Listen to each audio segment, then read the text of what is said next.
পাকিস্তানের বিপক্ষে দুর্দান্ত জয় দিয়ে নারী ওয়ানডে বিশ্বকাপের যাত্রা শুরু করেছিল বাংলাদেশ। এরপর বেশ কয়েকটি ম্যাচে জয়ের আশা দেখালেও শেষ পর্যন্ত পেরে ওঠেনি জ্যোতিরা।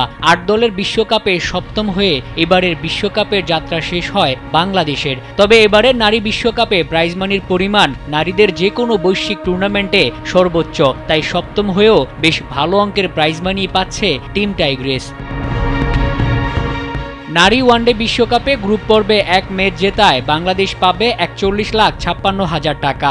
এছাড়া অংশগ্রহণকারী দল হিসেবে পাবে ৩,২,০০,০০০ টাকা।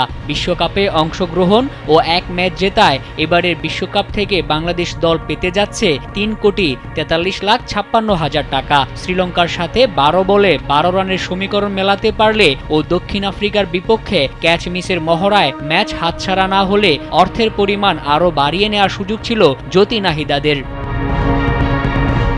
এবারের নারী ওয়ানডে বিশ্বকাপে মোট প্রাইজ মানি ১৬৮,১৫,০০,০০০ টাকা। চ্যাম্পিয়ন দল প্রাইজ মানি পাবে ৫৪,২৬,০০,০০০ টাকা।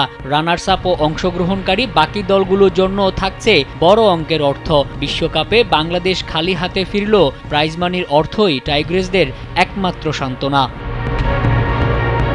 মোহাম্মদ মাসুম, কালবেলা।